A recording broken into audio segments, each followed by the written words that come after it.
Hey guys, അസ്സലാമു അലൈക്കും. എന്തൊക്കെയുണ്ട് വിശേഷം? എല്ലാവർക്കും സുഖമാണെന്ന് വിചാരിക്കുന്നു. ഞാനിപ്പം ഉറങ്ങി എണീച്ചിട്ടേ ഉള്ളൂ കേട്ടോ. ഇന്നലെ എൻ്റെ കസിൻ്റെ വീട്ടിലായിരുന്നു. കസിൻ്റെ വീട്ടിൽ നോമ്പ് പറയാണ്ടായിരുന്നു. അപ്പം അതിൻ്റെ വലിയ വീഡിയോസും കാര്യങ്ങളൊന്നും എനിക്ക് എടുക്കാൻ പറ്റിയിട്ടില്ല. ഉള്ളതൊക്കെ ഞാൻ ഈ ഒരു വീഡിയോ കൂടെ തന്നെ ആഡ് ചെയ്ത് പോകുന്നതായിരിക്കും. അപ്പോൾ അവിടുന്ന് ഞങ്ങൾ തിരിച്ചിങ്ങോട്ട് എത്താൻ വേണ്ടി ഭയങ്കരമായിട്ട് ലേറ്റായി. മോളെ കൂട്ടിയിട്ടുണ്ടായിരുന്നില്ല. അപ്പോൾ പിന്നെ എന്താ പറയുക, ഭയങ്കരമായിട്ട് ലേറ്റായി പോയിട്ടോ അവിടുന്ന് ഇങ്ങോട്ടേക്ക് എത്താൻ വേണ്ടിയിട്ട്. പിന്നെ അവിടുന്ന് ഞാൻ എൻ്റെ കസിനും കൂടെ മൈ കസിൻ ബാഗ് ചെയ്തിട്ടുണ്ടായിരുന്നു. സാധാരണ നമ്മൾ യൂഷ്വലി മൈ ബാഗല്ല ചെയ്യാറുള്ളത്. ഇന്ന് മൈ കസിൻ ബാഗാണ് കേട്ടോ ചെയ്തിട്ടുള്ളത്. അപ്പം ആ വീഡിയോ ഞാൻ ഇന്ന് അപ്ലോഡ് ചെയ്യുന്നതായിരിക്കും. എന്തായാലും ഒന്ന് എല്ലാവരും ചെക്ക് ചെയ്ത് നോക്കുക. പിന്നെ അതേപോലെ വേറെ ഒരു കാര്യം പറയണമെന്ന് വിചാരിച്ചിട്ടുണ്ടായിരുന്നല്ലോ. ഇപ്പോൾ 2-3 ദിവസമായിട്ട് ഒരു മഹാൻ, ആരാണെന്ന് എനിക്ക് മനസ്സിലായിട്ടില്ല, ചീപ്പാണെന്നാണ് കേട്ടോ അയാളെ അക്കൗണ്ടിൻ്റെ നെയിം വന്നിട്ട്. അങ്ങനെ തന്നെയാണ്, ചീപ്പാണ്. അതേപോലെ തന്നെ ചീപ്പായിട്ടാണ് അയാൾ കമൻസ് ഒക്കെ ഇടുന്നതും. എൻ്റെ കമൻസിന് താഴെ വന്നിട്ട് പിന്നെ ഓരോ ഹാക്സ്, ഞാൻ ട്രൈ ചെയ്ത ഹാക്സിൻ്റെ അടിയിൽ വന്നിട്ട് കമൻസ് ഇടുക. അതേപോലെ വേറെ വീഡിയോസിൻ്റെ അടിയിൽ പോയിട്ട് കമൻസ് ഇടുക അങ്ങനത്തെയൊക്കെ ഓരോ പരിപാടി ചെയ്യാൻ കേട്ടോ. അപ്പോൾ ആ ഒരു മഹാൻ ആരാന്ന് എനിക്ക് മനസ്സിലായിട്ടില്ല. എന്തായാലും ഭയങ്കര ചീപ്പാണെന്ന് മനസ്സിലായി. അയാളുടെ പ്രൊഫൈലിൽ അയാളുടെ പേര് പോലെ തന്നെ അയാൾക്ക് തന്നെ സംഭവം മനസ്സിലാക്കിയിട്ടുണ്ടാവും അയാൾ ചീപ്പാണെന്ന്. അതുകൊണ്ടായിരിക്കും അങ്ങനെ ആ ഒരു ID കൊടുത്തത്. അപ്പം എന്തായാലും താങ്കൾ ഇങ്ങനെ കമൻ്റ് ഇടുന്നത് കൊണ്ട് എനിക്ക് വേറെ എന്താ പറയുക, എനിക്ക് പ്രശ്നമൊന്നുമില്ല. കാരണം എനിക്ക് അങ്ങനത്തെ ഒന്നും മേക്കുന്ന ഒരാളേ അല്ല ഞാൻ. നിങ്ങൾ ഇങ്ങനെ കമൻറ്റ്സ് ഇട്ടിട്ടുണ്ടെങ്കിലും എനിക്ക് യാതൊരു വിഷയമില്ല. തൻ്റെ സ്വഭാവം എൻ്റെ ചാനലിലെ താഴെ കൊണ്ടുവന്ന് കാണിക്കുന്നതിന് എനിക്കിപ്പോൾ ഒന്നും ചെയ്യാൻ പറ്റില്ലല്ലോ. അപ്പോൾ അങ്ങനെയൊക്കെയാണ്. എന്തായാലും ചീപ്പാണെന്ന് പറയുന്ന ആ മഹാവ്യക്തി ഇത് കേൾക്കുന്നുണ്ടോ കാണുന്നുണ്ടോ എന്ന് എനിക്കറിയില്ല. ഉണ്ടെങ്കിൽ ഭയങ്കര മോശമാണ് കേട്ടോ. അതേപോലെ അയാളെ ആ ഒരു കമൻസും കാര്യങ്ങളൊക്കെ ഞാനിവിടെ സൈഡിലൊക്കെ ഞാനിങ്ങനെ വെട്ടിച്ച് കൊടുക്കുന്നതായിരിക്കും. അപ്പം അത്രയൊക്കെ ഉള്ളൂ. ഇന്നത്തെ ഡെയിലി വ്ളോഗിലേക്ക് നമുക്ക് പോവാം. ഗൈസ്, ആരും തെറ്റിദ്ധരിക്കണം കേട്ടോ, ഞാനല്ല ഫുഡ് കഴിക്കുന്നത്, നമുക്ക് നോമ്പാണല്ലോ. അപ്പോൾ മോൾക്ക് ഫുഡ് കൊടുക്കാൻ വേണ്ടിയിട്ട് അവളെ വിളിക്കുന്നായിരുന്നു. അവൾ അംഗൻവാടി പോകുന്നതിന് മുന്നേ ഞാൻ അവളെ വിളിച്ചുകൊണ്ടിരിക്കുന്നുണ്ട്. ഫുഡ് കഴിക്കാൻ ഭയങ്കര മടിയാണ്, കഴിക്കൂല കേട്ടോ.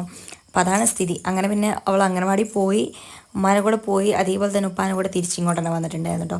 പിന്നെ എനിക്കൊന്ന് അക്ഷയയിൽ പോകേണ്ട ആവശ്യമുണ്ടായിരുന്നു. അങ്ങനെ ഞാനും മോളും കൂടെ, ഇന്ന് ഫ്രൈഡേ ആണല്ലോ, അതുകൊണ്ട് തന്നെ ഈ വീഡിയോ ചിലപ്പോൾ നാളെ ആയിരിക്കും അപ്ലോഡ് ചെയ്യുന്നുണ്ടാവുക. അതായത് സാറ്റർഡേ ആയിരിക്കും അപ്ലോഡ് ചെയ്യുന്നുണ്ടാവുക. പക്ഷേ ഞാൻ ഫ്രൈഡേ എടുത്ത വീഡിയോ ആണ്. അപ്പോൾ ഫ്രൈഡേ ആയതുകൊണ്ട് തന്നെ ഉപ്പ ഞങ്ങളുടെ കൊണ്ടാക്കിയിട്ട് ഉപ്പ നേരെ തിരിച്ചിങ്ങോട്ട് വന്നു. ഞാനും മോളും കൂടെ അക്ഷയ പോയിട്ടുണ്ടായി. അങ്ങനെ അതൊക്കെ കഴിഞ്ഞ് അക്ഷയയിൽ കുറച്ച് പരിപാടിയും കാര്യങ്ങളൊക്കെ ഉണ്ടായിരുന്നു. അപ്പോൾ അതെല്ലാം കഴിഞ്ഞിട്ട് തിരിച്ചെത്താൻ കുറച്ച് ലേറ്റായി. വന്നിട്ടാണ് കേട്ടോ കടിയും കാര്യങ്ങളൊക്കെ ഉണ്ടാക്കുന്നത്. ഗൈസ്, ബാക്കിൽ നിന്ന് കുറച്ച് സൗണ്ടൊക്കെ കേൾക്കുന്നുണ്ടാവും, ഒന്ന് ഇഗ്നോർ ചെയ്യാം, മോളുണ്ട്, അതാണ്. അങ്ങനെ അതൊക്കെ കഴിഞ്ഞ് വീട്ടിൽ വന്നു. എന്തെങ്കിലും നോമ്പ് തുറക്കുമ്പോഴത്തേനാക്കണമല്ലോ. അങ്ങനെ ഞാൻ വിചാരിച്ചു മുട്ട കൊണ്ട് എന്തെങ്കിലും ഐറ്റംസ് ഉണ്ടാക്കാൻ. കാരണം മുട്ട ഉണ്ടായിരുന്നു. അപ്പോൾ അതിന് കറക്റ്റ് മുട്ട ബജീന്നാണോ എന്താ പറയാമെന്ന് എനിക്കറിയില്ല. ഒരു സാധനം ഉണ്ടാക്കി. ഞാൻ യൂട്യൂബിൽ ഒരു വീഡിയോ കണ്ടിട്ടാണ് കേട്ടോ ഉണ്ടാക്കുന്നത്. ഫസ്റ്റ് ടൈമാണ് ഉണ്ടാക്കുന്നത്. അപ്പോൾ ഞാൻ ആ സാധനം ഉണ്ടാക്കാമെന്ന് വിചാരിച്ചു. നമുക്ക് എന്തൊക്കെയാം, പച്ചമുളക് പറിക്കാം. ഭയങ്കര വെയിറ്റ് ഗൈസ്.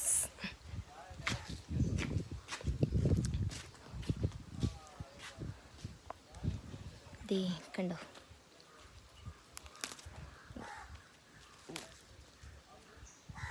അധികം വേണ്ട. ഇവിടെ എനിക്ക് വേണ്ട സാധനങ്ങളൊക്കെ അരിഞ്ഞ് വെച്ചിട്ടുണ്ട് കേട്ടോ, കണ്ടോ. അപ്പം ഇതൊക്കെ ഇനിയിപ്പം കുറച്ച് അതിന് വേണ്ട മസാലയും കാര്യങ്ങളൊക്കെ ഇട്ടിട്ട് ഒന്ന് മിക്സാക്കി വെക്കാം. ബാക്കി കടലപ്പൊടിയൊക്കെ കൊണ്ടുവന്നിട്ട് വേണം. ഉപ്പയും മോളും കൂടെ സാധനം വാങ്ങാൻ വേണ്ടി പോയിട്ടുണ്ട് ഗൈസ്. അപ്പം അതും കൂടെ കൊണ്ടുവന്നിട്ട് ബാക്കി സെറ്റാക്കാം. അപ്പോഴത്തേക്ക് ഇതൊന്നും എന്താ പറയുക, അതിൽ വെള്ളമൊന്നും ചേർക്കേണ്ട കാര്യമില്ല. നമ്മൾ ഈ ഉള്ളീൻ്റെ ആ നീര് തന്നെ ഉണ്ടാവും. അതുകൊണ്ട് പിന്നെ വെള്ളത്തിൻ്റെ ആവശ്യമൊന്നുമില്ല. അപ്പം ഞാനിതിലേക്ക് ലേശം മുളക് പൊടിയും ഉപ്പും ഇട്ട് കൊടുക്കുന്നുണ്ട്.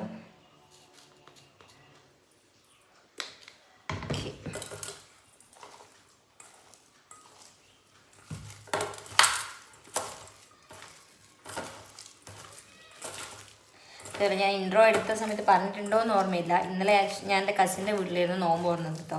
അപ്പോൾ ഞാൻ അവിടുന്ന് വലിയ ക്ലിപ്സും അങ്ങനെ വീഡിയോസും കാര്യങ്ങളൊന്നും എടുത്തിട്ടില്ല. അതേപോലെ ഞാൻ ഇന്ന് അപ്ലോഡ് ചെയ്ത വാട്സ് ഇൻ മൈ സിസ്റ്റർ ബാഗ് അവിടെ നിന്ന് എടുത്തിയാണ് കേട്ടോ. എൻ്റെ കസിനാണത്. അപ്പോൾ ഞാൻ പറഞ്ഞില്ലേ, ഇന്നലെ അവിടുന്ന് അങ്ങനെ കാര്യമായിട്ടുള്ള വീഡിയോസും കാര്യങ്ങളൊന്നും ഞാൻ എടുത്തിട്ടില്ല. അപ്പോൾ എടുത്ത ചെറിയ ചെറിയ ക്ലിപ്സും കാര്യങ്ങളും അത് ഞാൻ ഈ ഒരു വീഡിയോയുടെ കൂടെ ആഡ് ചെയ്യുന്നതായിരിക്കും. അപ്പോൾ എന്തായാലും എല്ലാവരും കാണുക. ഇന്നും അതേപോലെ ചിലപ്പോൾ ഞാൻ ഇവിടെ ഉപ്പാൻ്റെ പെങ്ങളെ വീട് ഇവിടെ അടുത്താണ്, അങ്ങോട്ടേക്ക് പോകാൻ ചിലപ്പോൾ പോവും, ഉറപ്പില്ല. ഇതുണ്ടോ വെള്ളം ചേർക്കാണ്ട് ഇങ്ങനെ ആക്കി എടുക്കുക. ഇതിൽ അതേപോലെ ക്യാബേജ് നല്ല ചെറുതാക്കി അരിഞ്ഞിട്ട് ക്യാബേജും കൂടെ ചേർത്ത് കൊടുക്കേണ്ടതാണ്. പക്ഷെ ഇവിടെ ക്യാബേജ് ഇല്ലാത്തത് കാരണം ഞാൻ ഇതൊക്കെ വെച്ച് അഡ്ജസ്റ്റ് ചെയ്യുകയാണ് ഗൈസ്. നന്നായിട്ടൊന്ന് മിക്സ് ചെയ്തിട്ട് എടുക്കാം.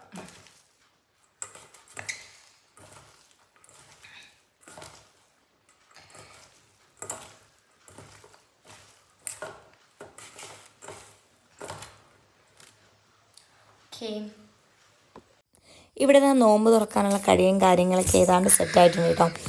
അങ്ങനെ എന്താ പറയുക, ഇനി പൊരിക്കുന്ന പണികൾ മാത്രമേ ബാക്കി ഉണ്ടായിട്ടുള്ളൂ. അപ്പം ഞാൻ ആദ്യം തന്നെ ആ എഗ്ഗിൻ്റെ സംഭവം ഒന്ന് സെറ്റാക്കി വെക്കുന്നുണ്ട്. കാരണം ആ ഒരു ഉള്ളിയിലൊക്കെ ഇട്ട് ഫുള്ള് കോട്ട് ചെയ്തിട്ട് എടുക്കണം. അപ്പോൾ ആ ഒരു സംഭവമൊക്കെ ഞാൻ ശരിയാക്കി വെക്കുന്നുണ്ട്. പിന്നെ നമുക്ക് പഴംപൊരി ആയിരുന്നു കേട്ടോ. ഈ ഒരു വീഡിയോ ഫുൾ കംപ്ലീറ്റ് അല്ല, പക്ഷേ എങ്കിൽ എന്താ പറയുക, ഞാൻ പറഞ്ഞിട്ടില്ലേ 2 വീഡിയോ മിക്സ് ആയിട്ടാണ്. ഇന്നലെ പോയപ്പോൾ എടുത്തതും കംപ്ലീറ്റ് അല്ല, അപ്പോൾ അത് രണ്ടും കൂടെ മിക്സ് ചെയ്തിട്ട് ഇടാമെന്ന് വിചാരിച്ചു. കാരണം ഒറ്റയിടാൻ വലിയ എന്താ പറയുക കുറേയൊന്നും ഇല്ല. അപ്പോൾ ഞാൻ വിചാരിച്ചു ഒന്നിച്ചങ്ങ് ആക്കിയിട്ട് ഇടാമെന്ന്. അങ്ങനെ പിന്നെ ഞാനിതാ അവിടെ കടിയൊക്കെ പൊരിച്ചെടുക്കുന്നുണ്ട്. ഇത് കാണുമ്പോൾ നമുക്കൊരു ഉള്ളിവടയുടെ ഒക്കെ ഒരു ടൈപ്പ് തോന്നുമെങ്കിലും പക്ഷേ ടേസ്റ്റും കാര്യങ്ങളും അങ്ങനെയല്ല, ടേസ്റ്റ് വൈസ് വ്യത്യാസമുണ്ട്. അങ്ങനെ പിന്നെ ഞാനും എൻ്റെ കസിനും കൂടെ അമ്മയുടെ വീട്ടിലോട്ട് പോവാണ് കേട്ടോ. അപ്പോൾ കുറേ ഈ വയലിൽ കൂടെയൊക്കെ നടന്നിട്ട് അങ്ങനെ ഞങ്ങൾ അങ്ങോട്ട് പോവുമായിരുന്നു. പിന്നെ ഞാൻ പറഞ്ഞിട്ടുണ്ടായിരുന്നല്ലോ ഇന്നലെ കസിൻ്റെ വീട്ടിലാണ്, ഞങ്ങൾ അങ്ങോട്ടേക്ക് പോവുകയാണ് കേട്ടോ. അങ്ങനെ പോകുന്ന വഴിക്ക് കുറച്ച് ഫ്രൂട്ട്സും കാര്യങ്ങളൊക്കെ വാങ്ങി. പിന്നെ കിഡ്സ് ഉണ്ട് എന്നോട്, അവർക്കുള്ള ഐസ്ക്രീമും കാര്യങ്ങളൊക്കെ വാങ്ങി. അപ്പോൾ അതിൻ്റെ ഇടയിൽ എൻ്റെ കസിൻ ഫുഡും കാര്യങ്ങളൊക്കെ ഉണ്ടാക്കുന്നുണ്ടായിരുന്നു. പിന്നെ ഇത് അവരുടെ റൂമാണ് കേട്ടോ, അവൾ ചെയ്ത പെയിൻറ്റിങ്ങൊക്കെയാണ് അതൊക്കെ. പിന്നെ ഇതാ അവിടെ കുട്ടിയാണ് ചെറിയ ചോട്ട, എൻ്റെ കൂടെയൊക്കെ കുറച്ച് നേരം കളിക്കലും ഇരിക്കലൊക്കെ ആയി. പിന്നെ അവൾ മോള് നന്നായി പാട്ട് പാടും. അമ്പിളിച്ചേരുള്ള ഇമ്പരമണമുള്ള എൺപത്തറുടിയ പൂമുത്ത് ഹാജറ ദൂതരി ബിറഹി ആദരപ്പൂവിൻ്റെ അഴകിലും തങ്കപ്പൂ പൂനായി ഹജറ. വേറെ ഏതാ പാടാൻ അറിയാം?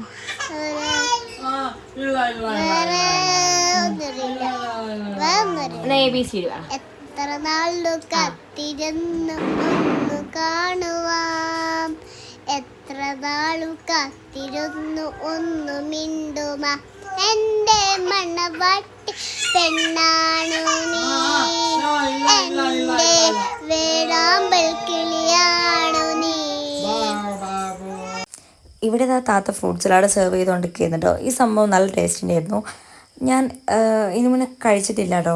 കസ്റ്റാർഡൊക്കെ കഴിച്ചിട്ടുണ്ട്, പക്ഷേ ഇത് കസ്റ്റാർഡല്ല, വേറൊരു ഐറ്റം ആയിരുന്നു കേട്ടോ. സംഭവം നല്ല ടേസ്റ്റ് ഉണ്ടായിരുന്നു. പിന്നെ അതിനുശേഷം ഞങ്ങളൊരു വാട്സ് ഇൻ മൈ സിസ്റ്റർ ബാഗൊക്കെ ചെയ്തിട്ടുണ്ടായിരുന്നു. അതിൻ്റെ വീഡിയോ ഓൾറെഡി ഞാൻ അപ്ലോഡ് ചെയ്തിട്ടുണ്ട്. അപ്പം എല്ലാവരും വീഡിയോ എൻജോയ് ചെയ്യുന്നുണ്ടെന്ന് വിചാരിക്കുന്നു. അപ്പം ബൈ ഗായ്സ്.